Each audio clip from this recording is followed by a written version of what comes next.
தமிழ்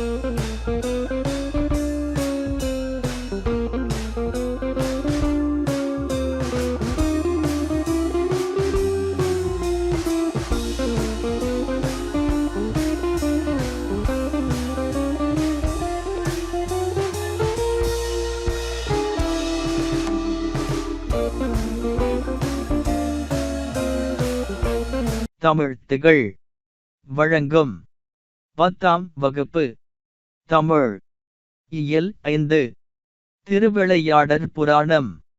முக்கிய குறிப்புகள். திருவிளையாடல் புராணத்தின் ஆசிரியர் பரஞ்சோதி முனிவர்.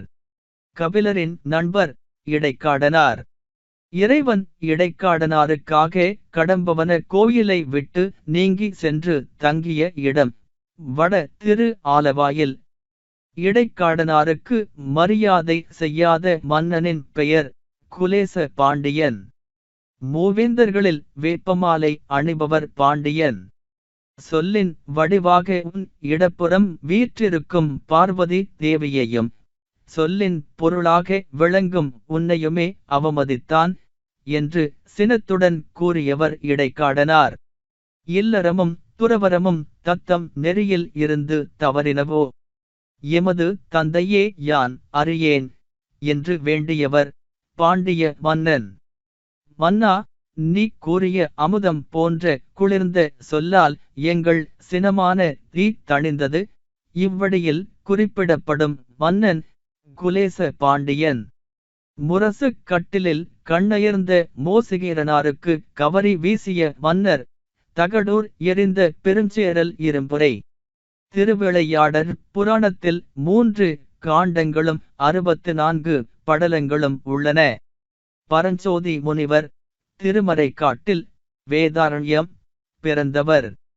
பரஞ்சோதி முனிவர் 17ஆம் நூற்றாண்டைச் சேர்ந்தவர். மதுரை பதிற்றுப்பத்தந்தாதி நூலின் ஆசிரியர் பரஞ்சோதி முனிவர். பரஞ்சோதி முனிவர் இயற்றிய நூல்கள் வேதாரண்ய புராணம், திருவிளையாடல் போற்றி கலிவெண்பா, மதுரை பதிற்றுப்பத்தந்தாதி.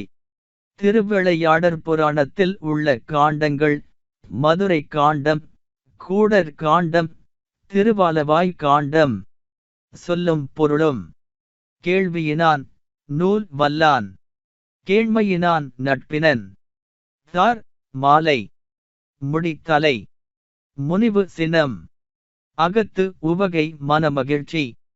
தமர் உறவினர். நீபவனம் கடம்பவனம். மீனவன் பாண்டிய மன்னன். கவரி சாமரை. நுவன்ற சொல்லிய. என்னா அசை சொல். இலக்கண குறிப்பு. கேள்வியினான் வினையாளனையும் பெயர். காடனுக்கும் கபிலனுக்கும் எண்ணும்மை. வாழ்த்துகள் மாணவச் செல்வங்களே.